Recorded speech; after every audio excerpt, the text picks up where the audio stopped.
What is going on, guys? So today I'm going to be fixing something on the Lexus. I've been going through a little bit of stuff right now. My garage is currently in shambles. There's absolutely no way I can do any work in it.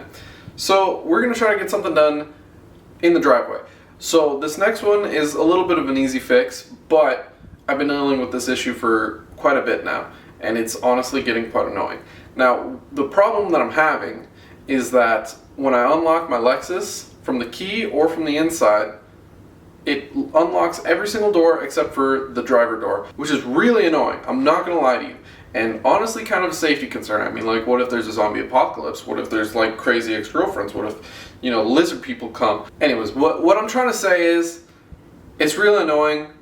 I think that, I know in my heart that I am above manual locks in a vehicle, alright? And I believe you are too. So if you think so, let's go down there and let's just store the greatness to the automatic locking system that was designed in this Lexus. I believe in us. Alright, so we're out here at the car. Let me show you the issue. That's supposed to unlock the car. Doesn't do shit. Now, I'm not gonna lie, I'm kind of stupid, and for about the first week after this happened, I was getting in through the passenger door because that door lock actuator actually works. I didn't even realize that I have a blade key that can actually unlock my car. So don't be like me, don't be stupid.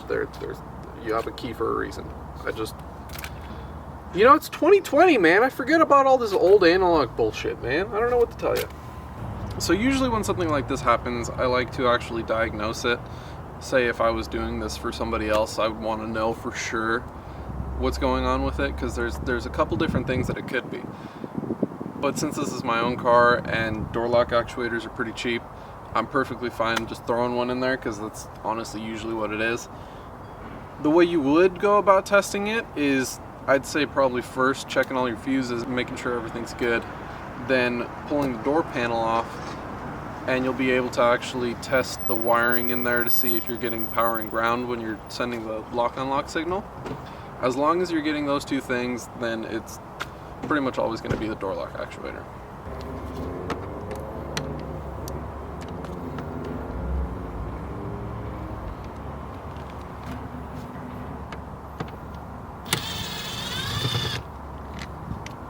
So we're going to start off by just taking all the hardware out of the door.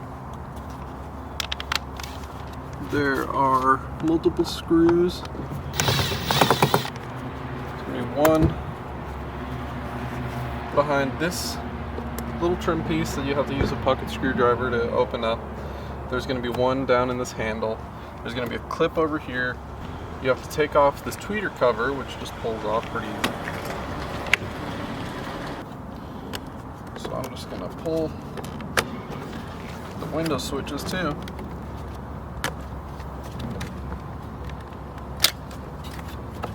Now to get this bezel off, you're going to want to get a screwdriver in between the bezel and the unlock switch right here and kind of pry down like that, and the same thing on the bottom, except for you pry up.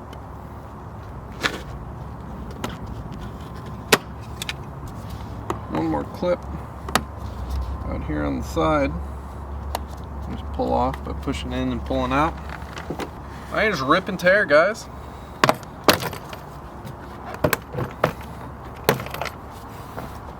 And then once you have all the clips disengaged, you should be able to push the door panel up and unclip this last little piece of the harness for that light. This can go off to the side. So now we've got a little more access to all the stuff that we need to get to. The door lock actuator is usually actually part of the door latch, so we're gonna have to pull the door latch out to be able to separate them. I am gonna be pulling this assembly so that I can just pull it through and pull it all out as one whole piece. So we'll get on to doing that. Just give me another Phillips head screw.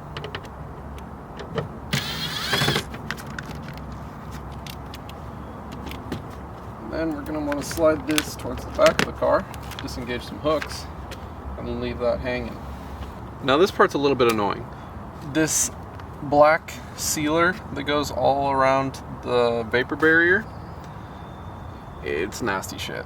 It gets all over the place.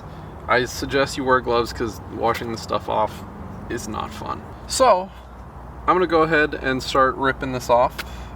Pretty much what I'm going to be doing is using a knife to come in here, and as I'm pulling, I'm going to be cutting whatever. Oh, actually that one's coming off pretty easy. Might not even need the knife, but if there's ever any long parts, I'm just going to coax them out with a knife. Yeah, that one's coming off pretty nice. See, with a lot of factory adhesives, it doesn't come off that bad. But then once you get the aftermarket ones, if somebody's been in here and they apply some new adhesive, it gets pretty bad. Like you'll be able to know when a car's been to a body shop because they use some pretty hefty shit to seal these back up. So I'm gonna pull just about enough to get us enough room to work, which just about there should be fine. Now I'm going to pull these two screws for the cover.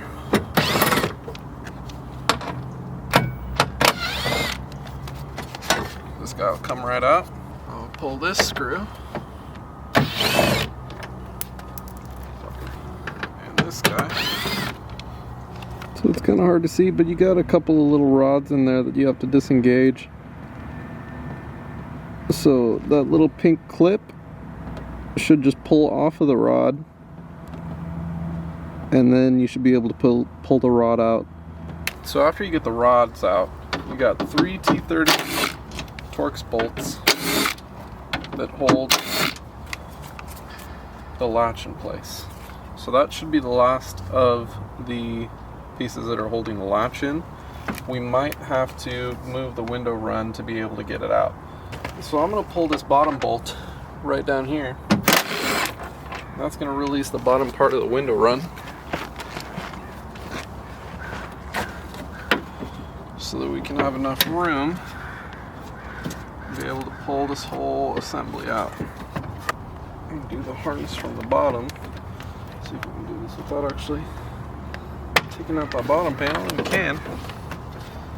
So now this should be mostly free to come. That one doesn't come out.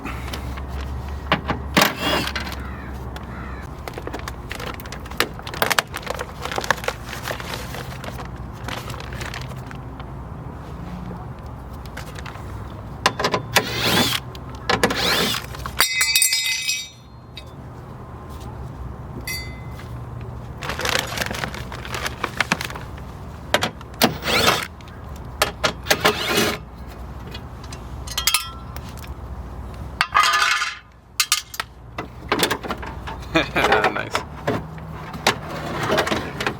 Jesus. I'm not gonna lie, I tried getting it out of this hole for a good amount of time. I didn't think it was gonna be this big. So if you're doing this, take it out the bottom. Way easier. So now that we've removed the whole lock assembly, we can work on just getting the actuator part out of it. That'd be this guy.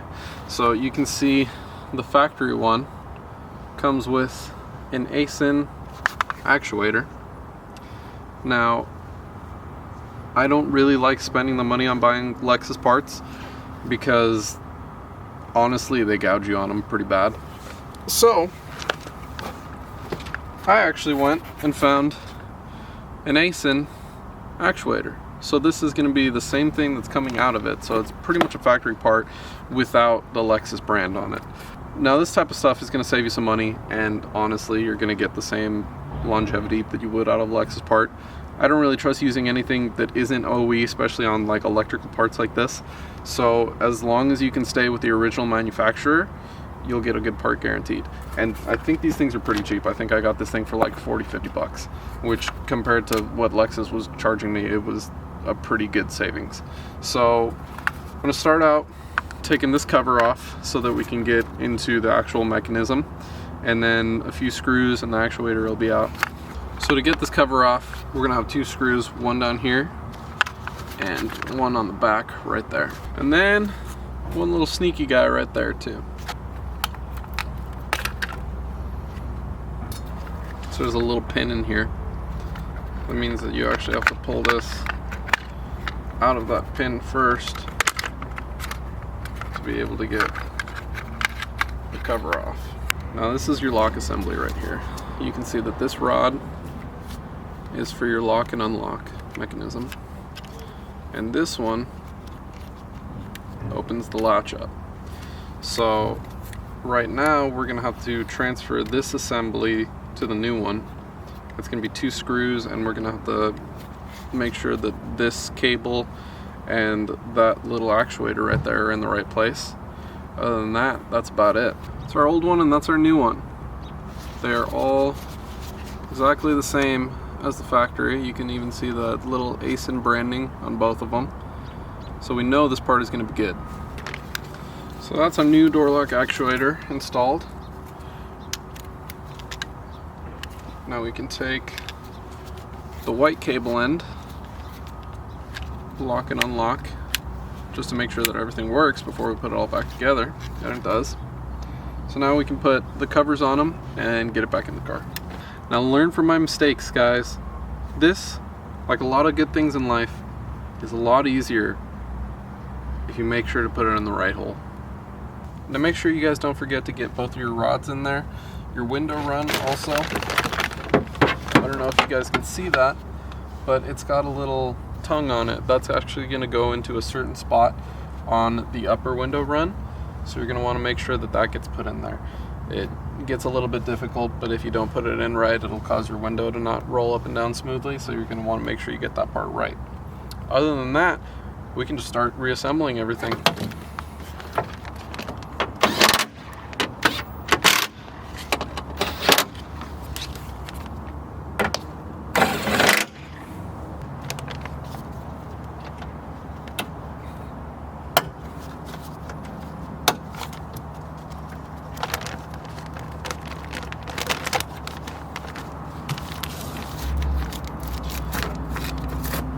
Now we can seal our vapor barrier back up. I've got this back on there. Now I just need to screw that down.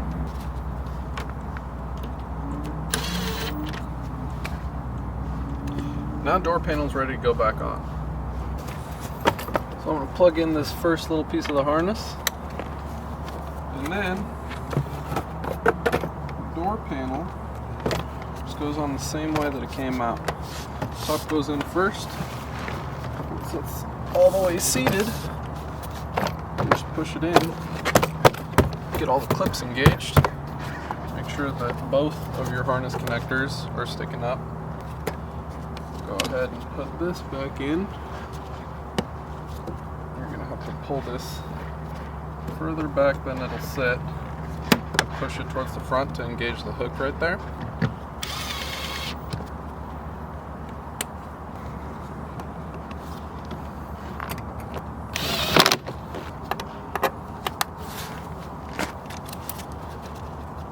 Switch panel in there.